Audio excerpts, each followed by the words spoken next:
एक बार की बात है। एक घने जंगल के बीचों बीच एक छोटा सा गांव था जिसका नाम था स्नेहपुर। ये गांव बाहर की दुनिया से लगभग कटा हुआ था और यहाँ के लोग बेहद साधारण और शांतिप्रिय थे। परंतु इस गांव के बारे में एक अजीब बात मशहूर थी। रात के समय यहाँ कुछ अजीबोगरीब घटनाएं होती थीं जिनका कोई तार्किक स्पष्टीकरण नहीं था। एक दिन शहर से एक युवा पत्रकार रितेश इस रहस्यमयी गांव की सच्चाई जानने के उद्देश्य से वहां पहुंचा।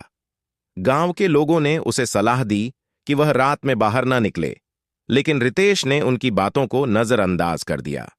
उसने तय किया कि वह रात भर जागकर इन अजीब घटनाओं का पता लगाएगा। रात के समय जब पूरा गांव सो रहा था, रितेश अपने कैमरे और नोटबुक के साथ बाहर निकला। अचानक उसे जंगल से एक अजीब सी आवाज सुनाई दी। उसने देखा कि एक हल्की रोशनी जंगल के भीतर चमक रही थी। उत्सुकता से वह उस दिशा में बढ़ा। जैसे जैसे रितेश जंगल के अंदर बढ़ता गया, रोशनी और आवाजें तेज होती गईं। थोड़ी दूर जाने के बाद उसने देखा कि एक पुराना परित्यक्त मंदिर था जो अब ध्वस्त हो चुका था।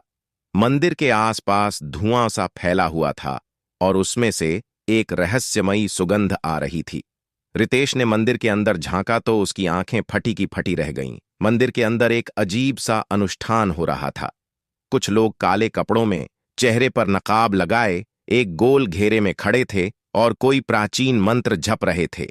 उनके बीच में एक पुरानी किताब और एक चमकता हुआ पत्थर था। रितेश ने जल्दी से अपने कैमरे से इस दृश्य को कैद करना शुरू किया। अचानक उनमें से एक व्यक्ति की नजर रितेश पर पड़ी और उसने बाकी लोगों को सचेत कर दिया। वे सभी तेजी से रितेश की ओर बढ़ने लगे। रितेश ने वहां से भागने की कोशिश की, लेकिन जंगल के अंधेरे में रास्ता भटक गया। पीछे से आ रही आवाजों ने उसकी धड़कनें तेज कर दीं। कुछ समय बाद जब आवाजें धीरे धीरे गायब होने लगीं, रितेश ने खुद को एक गहरे गड्ढे में गिरते हुए पाया। वह गड्ढा एक पुरानी सुरंग का रास्ता था। सुरंग के भीतर चलते चलते उसे कुछ अजीब चित्र और शिलालेख दिखाई दिए जो उस गांव के रहस्यों से जुड़े थे। अचानक सुरंग के अंत में एक रोशनी दिखाई दी। रितेश ने तेजी से उस दिशा में बढ़ना शुरू किया।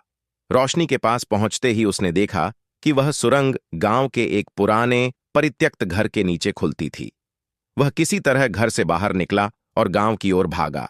अगले दिन रितेश ने गांव वालों को अपनी रात की कहानी सुनाई और सबूत के तौर पर अपने कैमरे की तस्वीरें दिखाईं।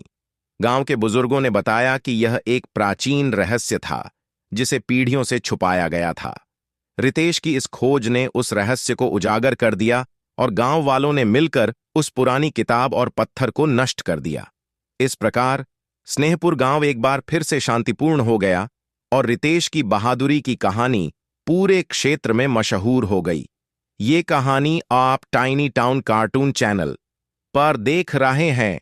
ऐसे ही वीडियो देखने के लिए हमारे चैनल को सब्सक्राइब करें और वीडियो को लाइक करें। कमेंट करके बताएं कि आपको ये कहानी कैसा लगा।